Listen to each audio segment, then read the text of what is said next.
Hello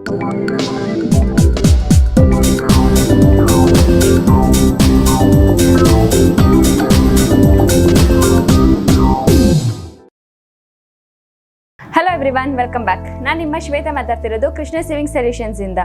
ನೀವೇನಾದ್ರೂ ನಮ್ಮ ಚಾನಲ್ಗೆ ಹೊಸಬ್ರಾಗಿದ್ರೆ ಅಥವಾ ಇನ್ನು ಸಬ್ಸ್ಕ್ರೈಬ್ ಆಗಿಲ್ಲ ಅಂದ್ರೆ ಇವಾಗಲೇ ನಮ್ಮ ಚಾನಲ್ನ ಸಬ್ಸ್ಕ್ರೈಬ್ ಆಗಿ ಹಾಗೆ ಪಕ್ಕದಲ್ಲಿರೋ ಬೆಲ್ ಐಕಾನ್ನ ಕ್ಲಿಕ್ ಮಾಡಿ. ಲಾಸ್ಟ್ ಎಪಿಸೋಡ್ ಅಲ್ಲಿ ನಾವು ಲಾಕ್ ಸ್ಟಿಚ್ ಸೀರೀಸ್ ಅಲ್ಲಿ ಬರುವಂತ A6000 PD ಮಿಷಿನ್ ಬಗ್ಗೆ ತಿಳಿಸ್ಕೊಟ್ಟಿದ್ವಿ. ಸೊ ಇನ್ನು ಯಾರ್ಯಾರೆಲ್ಲ ಲಾಸ್ಟ್ ವಿಡಿಯೋನ ನೋಡಿಲ್ಲ ಇವಾಗಲೇ ಹೋಗಿ ಚೆಕ್ ಮಾಡಿ. ಇವತ್ತಿನ ಎಪಿಸೋಡ್ ಅಲ್ಲಿ ನಾವು ಲಾಕ್ ಸ್ಟಿಚ್ ಸೀರೀಸ್ ಅಲ್ಲಿ ಬರುವಂತ A6000G ಮಿಷಿನ್ ಬಗ್ಗೆ ತಿಳಿಸ್ಕೊಡ್ತೀವಿ. ಇದು direct drive single needle lock stitch machine. ಇದರದ್ದು ಮ್ಯಾಕ್ಸಿಮಮ್ ಸೇವಿಂಗ್ ಸ್ಪೀಡ್ ಬಂದು 5000 SPM ಇದೆ. ಇದರದ್ದು ಮೋಟಾರ್ ಪವರ್ 220 ವೋಲ್ಟ್ಸ್ ಇರುತ್ತೆ. ಇದರಲ್ಲಿ ರಿವರ್ಸ್ ಸ್ಟಿಚಿಂಗ್ ಫಂಕ್ಷನ್ ಇದೆ. ಪ್ರೀವಿಯಸ್ ವರ್ಷನ್ಸ್ ಗಿಂತ ಇದರದ್ದು ಸ್ಟೆಬಿಲಿಟಿ ಚೆನ್ನಾಗಿದೆ. ಯಾವುದೇ ರೀತಿ ಮಿಷಿನ್ಸ್ ಅಲ್ಲಿ ವೈಬ್ರೇಷನ್ಸ್ ಬರಲ್ಲ. ಸೊ ಈ ಒಂದು ಮಿಷಿನ್ ನಮಗೆ ಆಲ್ಮೋಸ್ಟ್ ಲೈಟ್ ಅಥವಾ ಮೀಡಿಯಂ ಟೈಪ್ ಆಫ್ ಫ್ಯಾಬ್ರಿಕ್ಸ್ನ ಸ್ಟಿಚ್ ಮಾಡ್ಕೊಳ್ಳೋಕ್ಕೆ ಬೆಸ್ಟ್ ಮಿಷಿನ್ ಅಂತಾನೆ ಹೇಳ್ಬೋದು.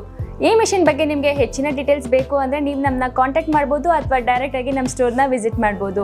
ಈ ವಿಡಿಯೋ ನಿಮಗೆ ಯೂಸ್ಫುಲ್ ಆಗಿದೆ ಅಂತ ಅನ್ಕೋತೀವಿ. ನಿಮಗೆ ಯಾವುದೇ ರೀತಿಯಾದ ಸಿವಿಂಗ್ ಮಿಷಿನ್ಸ್, ಎಂಬ್ರಾಯ್ಡ್ರಿ ಮಿಷಿನ್ಸ್, ಕ್ವಿಲ್ಟಿಂಗ್ ಮಿಷಿನ್ಸ್ ಅಥವಾ ಇಂಡಸ್ಟ್ರಿಯಲ್ ಮಿಷಿನ್ಸ್, ನಿಮಗೆ ಯಾವುದೇ ರೀತಿಯಾದ ಮಿಷಿನ್ಸ್ ಬೇಕಿದ್ರೂ ಸ್ಕ್ರೀನ್ ಮೇಲೆ ಕಾಣಿಸ್ತಿರೋ ನಂಬರ್ ಅಥವಾ ಇಮೇಲ್ಗೆ ನೀವು ಕಾಂಟ್ಯಾಕ್ಟ್ ಮಾಡ್ಬೋದು. ನೆಕ್ಸ್ಟ್ ಎಪಿಸೋಡಲ್ಲಿ ನಾವು ಬೇರೆ ಮಾಡೆಲ್ ಬಗ್ಗೆ ತಿಳಿಸ್ಕೊಡ್ತೀವಿ. So until then take care, stay tune, ಬಾಯ್.